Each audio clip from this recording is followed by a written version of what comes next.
아주 오래된 미디어 신문에 이런 내용 기사가 있습니다. 중국 푸첸성의 한 노인이 자신의 집에서 숨진 채 발견되었습니다.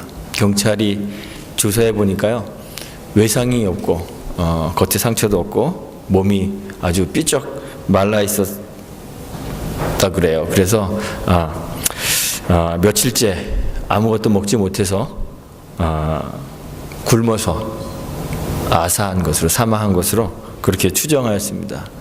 주변 이웃에게 이렇게 탐문들을 해봤는데 이 노인이 평소에 아주 자린고비로 그렇게 유명했다고 합니다. 거동이 어려울 정도로 건강이 좋지 않았기 때문에 주변 사람들이 간병인을 좀 써서 이렇게 고용하라고 권유했지만 이 노인이 돈 든다고 다 거절했다 그럽니다. 돈을 절약하기 위해서 제대로 된 식사를 잘 하지 않았고 자주 값싼 빵으로 그냥 이렇게 끼니를 때우면서 연명했다 그럽니다. 죽기 며칠 전에도 이웃 사람들이 이제 국수를 먹자 그랬는데 돈 아낀다고 안 먹는다고 거절했다 그럽니다. 그런데 이 노인이 사후에 조사를 해보니까 수천만 원이 예금되어 있는 그런 통장이 발견되었고요. 딸이 외국에 살고 있었는데 외국에서 매달 적지 않은 액수의 생활비를 보내주고 있었다 그럽니다. 돈을 왜 모을까요? 당연히 쓰기 위해서 모으는 건데요. 돈을 모으는 것 자체가 목적이 되어서는 안 되는 거죠. 그런데 돈이라는 것은 무언가를 하기 위한 수단이 되는 것인데 이 수단이 되는 돈이 그만 목적이 되어버리는 경우를 우리가 자주 보게 됩니다. 수단과 목적이 이렇게 도치된 그런 삶이 사실 우리 주변에서는 아주 흔하게 보여집니다. 제 개인적인 생각인지 몰라도 저는 운동이라는 것은요, 몸의 건강을 유지하기 위해서 하는 것이라고 그렇게 생각합니다. 여러분들 어떻게 생각하시나요? 맞나요? 예. 그런데 요즘 전문적으로 운동하는 사람들 보면요, 그러니까 운동 선수들이죠. 운동함으로써 오히려 몸이 그냥 다 망가지는 것을 봅니다. 좀 뭔가 아이러니하다는 그러한 생각이 들곤 합니다. 물론 운동이 이제 돈 벌기 위한 수단이라면 할 말은 없지만, 그러나 운동이라는 것은 본래 건강하기 위해서 하는 건데 건강을 해치면서 이제 운동을 하는 거죠. 2012년도에 중국판 트위터 같은 게 하나 있는데요. 그 웨이보라는 것이 있죠. 중국의 웨이보에 한 남성이 이런 글을 올렸습니다. 수술이 매우 성공적이었다. 하지만 환자는 죽었다. 하하. 이렇게 글을 올리고요. 수술복 입은 자기 사진 한 장을 함께 이렇게 업로드했습니다. 그래서 사람들이 막 많이 비난을 했습니다. 그러자 이제 뭐 자기는 의사도 아니고 홍콩 영화에 나오는 대사를 흉내냈을 뿐이다. 이렇게 이제 뭐 해명도 하고 사과도 하고 그랬는데요. 한국에 나온 책 제목 중에 수술은 성공했으나 환자는 죽었다. 이런 책이 이제 실제로 있습니다. 믿거나 말거나인데요. 일본의 유명한 한 대학병원 의사가 미국 암학회에서 발표를 했다고 합니다. 암 환자를 수술한 자기의 경험들을 이렇게 이야기하면서 어떤 한 환자의 그 몸에서 이런 부분들 저런 부분들을 암에 걸린 부분들을 다 자신들이 제거했고, 그래서 암세포가 거의 남지 않도록 그렇게 제거하는 데 성공했다고 하면서 자신의 경험을 이렇게 설명했습니다. 그런데 한 참석자가 물었어요. 그 환자는 몇 년이나 더 살았습니까? 이렇게 질문했습니다. 그러자 그 의사가 그게 1개월 뒤에 사망했습니다. 이렇게 대답했다 그래요. 그래서 그의 대답에 발표회장 곳곳에서 그냥 이렇게 웃음이 터져나왔다는 그런 이야기입니다. 실제로 있었던 얘기 같아요.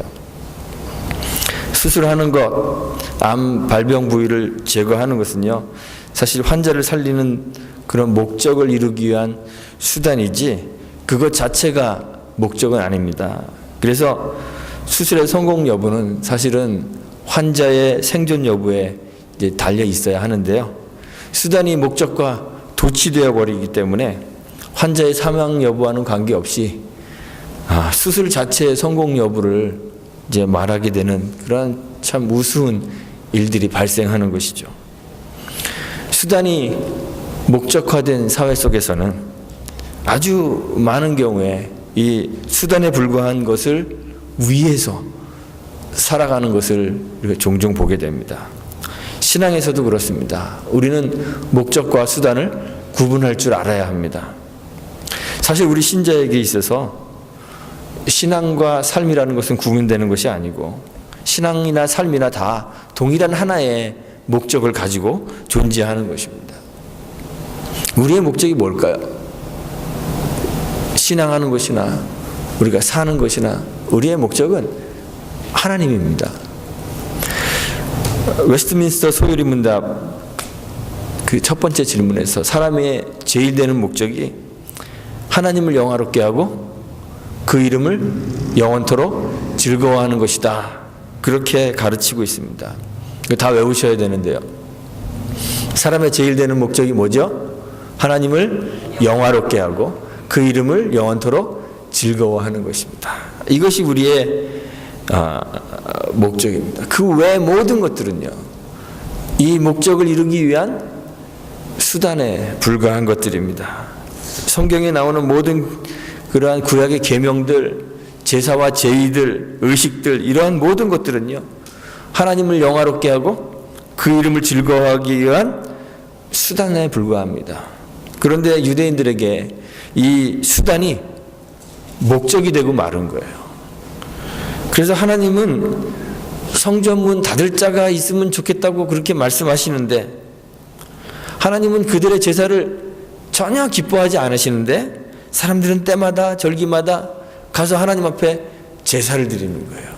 하나님을 영화롭게 하고 기쁘게 하기 위해서 제사를 드려야 되는데 하나님을 불쾌하게 하는 제사를 드리는 거죠.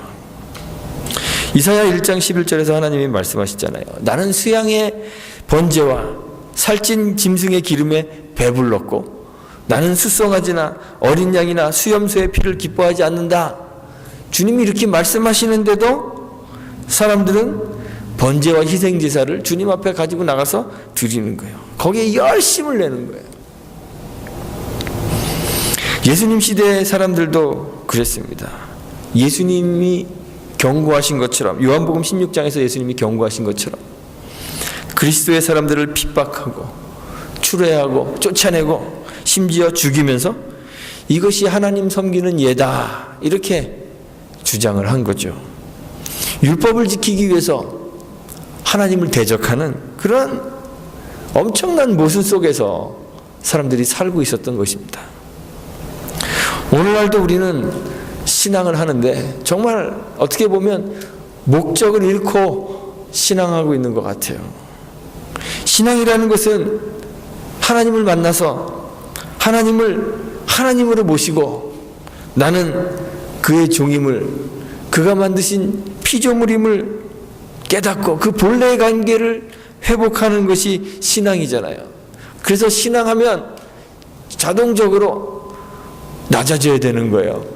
왜냐하면 하나님만 홀로 존재하시는 분이고 우리는 그의 피조물, 그의 종에 불과한 존재라는 것을 깨닫기 때문에 그래요. 그런데 교회 안에서 신앙과 직분이 계급이 되고 교회 안에서 서로 섬김을 받으려고 하죠. 자기를 부인하고 자기 십자가를 지는 신앙의 길을 걸어가야 하는데 그 신앙의 길을 걸어가면서 자기를 부인하기는커녕 자기를 인정받고 싶어 하잖아요. 그래서 우리 교회 오면요, 남들이 나 안 알아주는 게 당연한 거예요. 왜냐하면 교회 오면 내가 제일 낮은 종이니까. 그래서 교회 오면 무시받는 거를 당연하게 생각해야 되는데 저 교회 가니까 나 무시해. 신앙의 기본이 아니라는 거죠. 자기를 부인하기는커녕 하나님의 자녀라는 지위와 그 하나님과의 관계를 이용해서 세상의 보화와 권세를 탐하죠. 경건을 이익의 재료로 삼고 자기의 배를 신으로 삼고 그렇게 살아가는 거예요. 그러면서 신앙한다고 하는 거예요. 교회도 그렇습니다. 성장과 번영이 교회의 목표가 되어서 세상 속에 존재하는 하나님 나라가 되는 것에는 실패하고 마는 거예요. 목적과 수단이 완전히 도취되어 버린 거죠. 우리는 신앙과 삶의 목적을 바로 깨달아 알아야 합니다. 오늘 말씀해 보니까 바울이 달려갈 길을 마치려고 한다 그럽니다. 바울이 예루살렘으로 지금 가고 있는데요. 그 향하는 길에서 밀레도라는 곳에 이제 도착했습니다. 그런데 빨리 가야 되니까 또 에베소에 들려서 뭐 이렇게 할 시간이 없어서 에베소 교회의 장로들을 청하여서 그들에게 당부의 이야기를 합니다. 자기의 현재 상황, 자기가 가지고 있는 각오 그런 것들을 이야기합니다. 예루살렘에 가면 겪게 될 고난을 언급하면서 그 길이 자기가 달려가야 할 길이다. 자기에게 주어진, 바울 자신에게 주어진 목표라고 그렇게 이야기합니다. 바울도 전에는요, 자기 자신이 목적인 때가 있었습니다.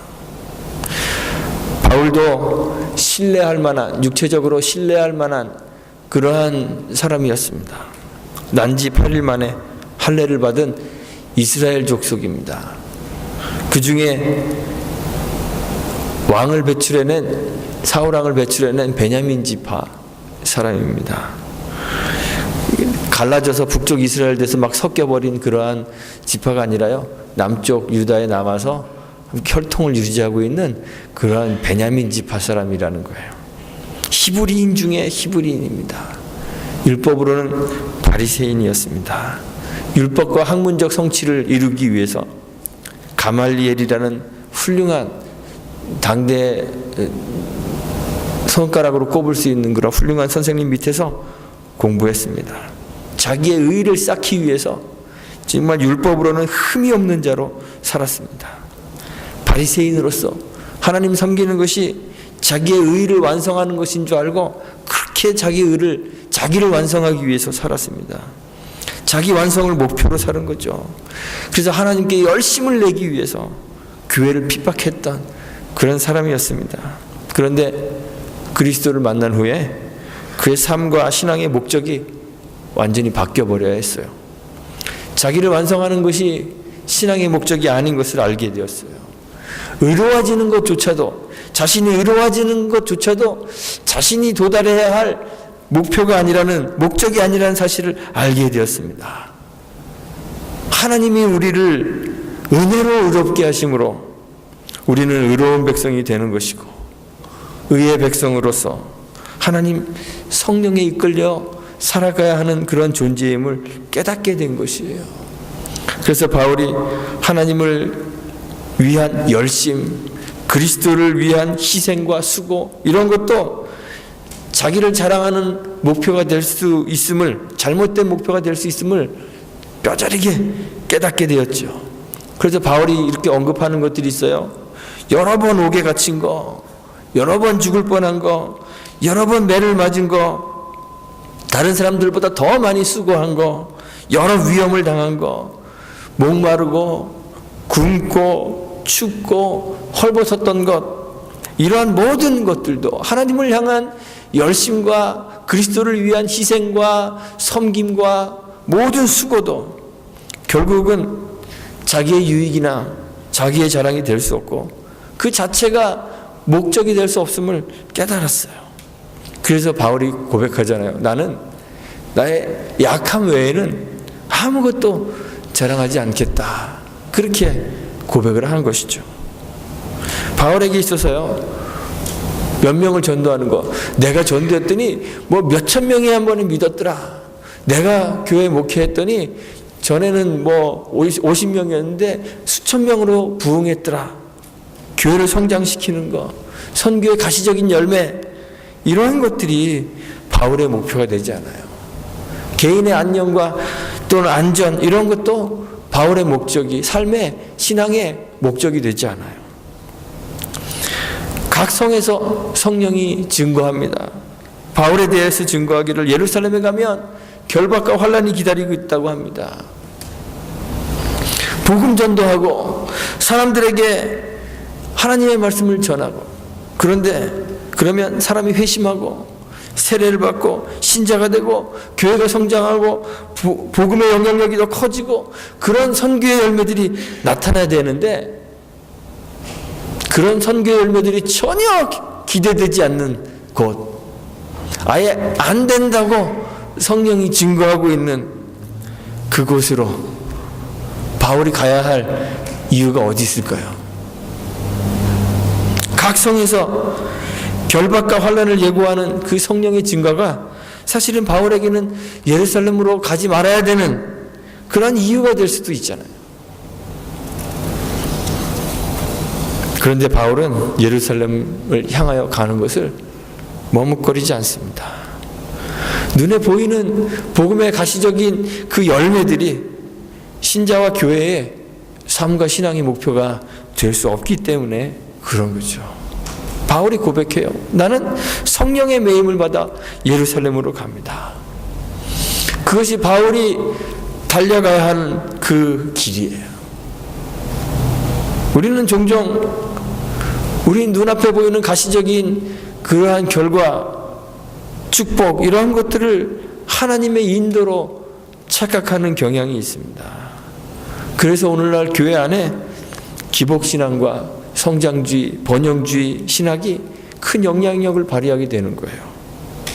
물질의 축복을 받고, 건강의 축복을 받고, 자녀들의 축복을 받고, 승진과 출세의 축복을 받아야 기도의 응답을 받은 것이고, 그런 사람이 신앙이 좋은 것이라고 그렇게 생각하는데 그런 건 전혀 아니에요. 우리의 신앙과 삶이 그런 가시적인 것을 위해 존재하는 것이 아닙니다. 그런 것들은 우리의 삶의 목적도 신앙의 목적도 아닙니다. 우리의 목적은 하나님입니다. 바울이 성령의 매임을 받은 것처럼 우리도 하나님의 뜻을 이루는 그런 도구가 되어야 되는 것이에요. 하나님은 하나님이시고 우리는 그의 피조물, 그의 종인 그 관계 안으로 들어가서 그의 말씀과 뜻이 우리를 통해서 온전히 이루어지도록 성령의 매인 사람, 하나님 말씀의 매인 사람이 되어야 하는 것이죠.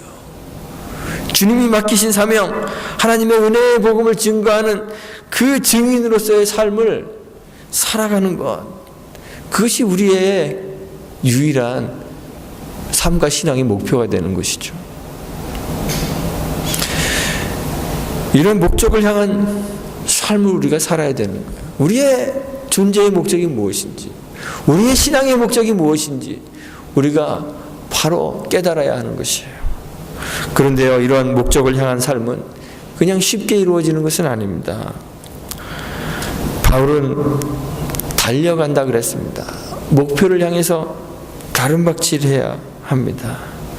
그래서 바울이 이 길을 자신이 달려갈 길이다 그랬어요. 신앙이 우리에게 영혼의 만족과 평안을 줄 것입니다. 줍니다. 생명의 근원이시고 모든 존재의 원천이신 그 하나님 안에 우리가 거하는 것이 신앙이기 때문에 하나님으로부터 무한한 자원을 공급받아 사는 그러한 풍성함을 우리가 신앙 안에서 누리게 될 것입니다. 그래야 합니다. 그런데 이 영혼의 만족과 자유가 우리의 육신의 평안함이나 부유함을 의미하는 것은 아니라는 사실을 우리가 깨달아야 합니다. 알아야 합니다. 우리가 이 세상에 사는 동안에는 의롭다 칭함을 받은 죄인으로 사는 거예요. 날마다 새로워지는 영을 담은 이 후패져가는 육신을 가지고 사는 거예요.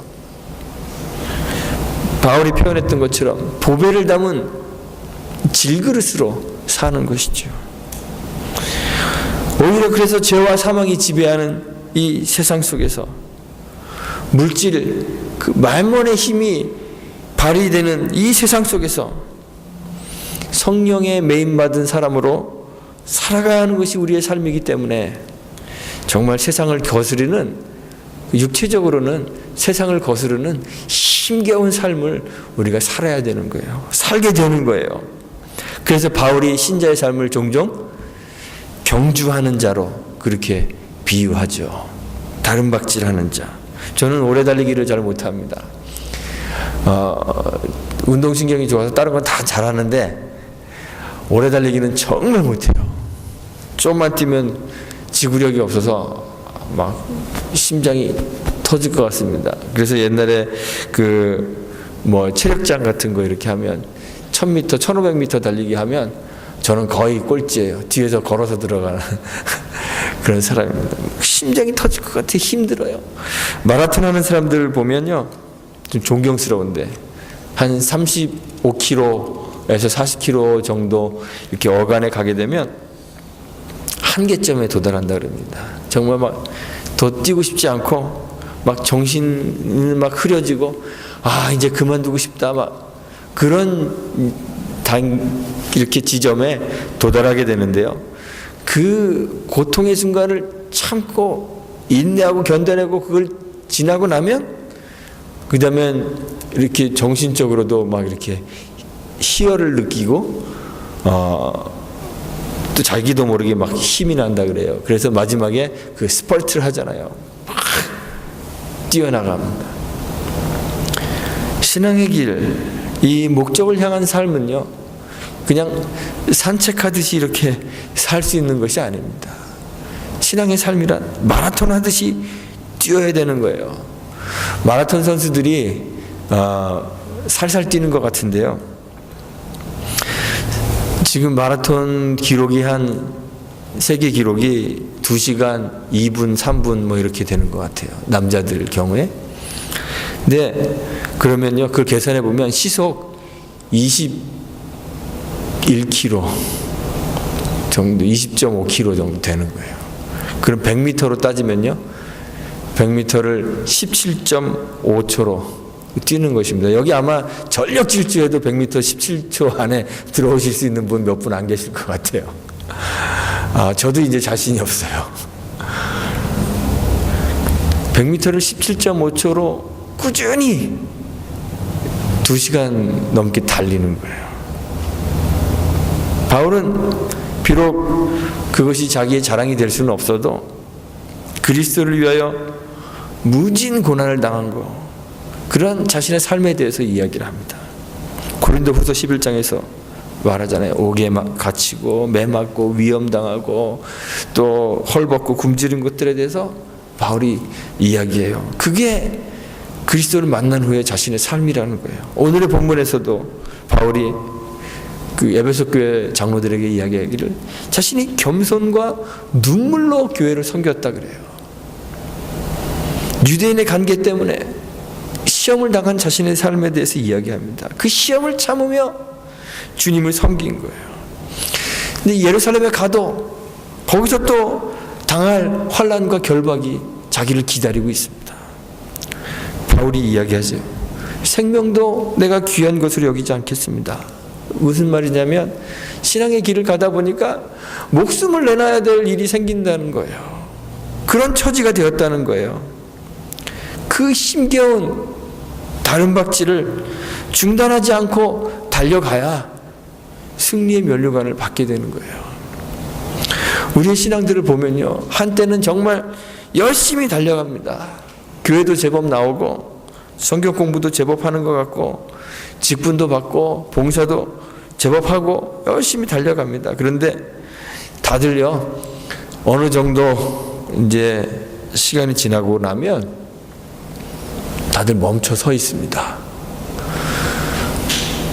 그냥 갓 개척한 지가 뭐 한 2, 3년, 5년 이렇게 된 교회를 제외하고 20년, 30년, 40년 된 교회를 가보면요, 다들 신앙이 과거형이 되어 있습니다. 옛날에 내가 이제 이렇게들 많이 얘기합니다. 나의 신앙과 하나님의 관계를 과거형으로밖에 서술할 수 없으면 나는 지금 멈춰 서 있는 것입니다. 여전히 세상이 나에게 부대끼고 불편해야 됩니다. 세상이 편해지고 신앙이 편해지고 익숙해지면 하나님을 목적으로 다른박질 하고 있는 것이 아니라 그냥 세상에 멈추어 서서 세상을 목적으로 산책하고 있는 것입니다. 끊임없이 세상의 것들에 대한 욕심을 버리고 자존심과 체면 버리고 그리스도의 종으로 세상을 거스리는 삶을 사는 그런 다른박질을 해야 신앙하고 있는 것이에요. 신앙의 길에서 우리는 바른 목적을 향하여 목적을 위한 삶을 살아야 합니다. 모든 존재하는 것은 그 본래의 목적에 맞게 사용되어질 때 가장 아름다운 것이잖아요. 세상의 지식과 철학이 사람을 목적으로 하고 우리의 행복을 목표로 삼고 있기 때문에 우리는 세상의 풍조에 그냥 휩쓸려서 떠밀려서 하나님을 세상에서의 우리의 행복을 위한 수단으로 잘못 알고 신앙하고 살아가요. 그래서 신앙함으로 하나님을 섬김으로 세상의 것들을 더 많이 얻으려는 그런 잘못된 욕심을 가지고 신앙해요. 하나님을 잘 섬기는 교회는 막 부흥하고 교회도 커지고 부자가 되고 그래야 된다고 생각하는 거예요.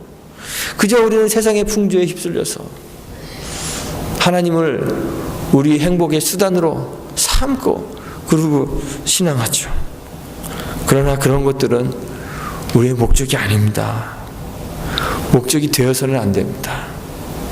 우리는 하나님의 영광을 위하여 그를 즐거워하기 위하여 창조되었고 구속받았습니다.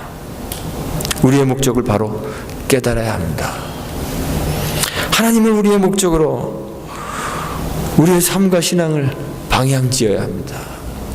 하나님을 향하여 우리의 삶이 방향지어져 있어야 합니다. 하나님을 즐거워하는 것이 우리 인생의 목적이기 때문에 다른 것들을 가지고 즐거워하고 기뻐하고 만족하는 것이 아니라 하나님을 인하여 즐거워하기 위하여 다른 건 다 없어도 하나님 소유하는 것으로 즐거워하기 위하여 살아가야 하는 것이에요. 가시적인 우리의 삶의 행복을 위해 살지 않고 성령에 매여 하나님의 사람으로 주께서 맡기신 사명을 위해 살아가는 저와 여러분들이 되셔야 하는 것입니다. 이런 저와 여러분들이 되시기를 간절히 소망합니다. 또한 이 목적을 향한 길은요, 다른 박질해야 하는 경주와 같기 때문에 멈추어 서서 그냥 뒤로 후퇴하는 사람들이 되지 않고 중단 없이 달려가는 신앙인들이 다 되시기를 바랍니다. 우리의 신앙을 하나님과의 관계를요, 과거형으로 이야기하지 않고 현재형으로 이야기하는 저와 여러분들이 되었으면 좋겠습니다. 내가 이렇게 지금 하나님과 관계하고 있습니다. 나는 이렇게 지금 신앙하고 있습니다.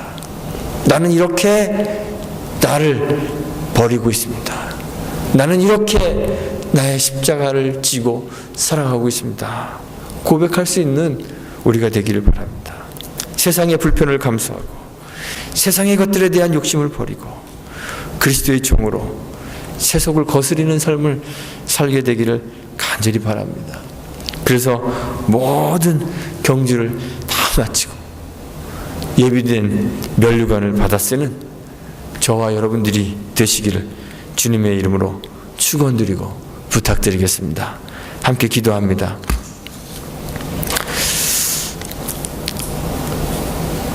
하나님 감사합니다. 우리를 부르실 때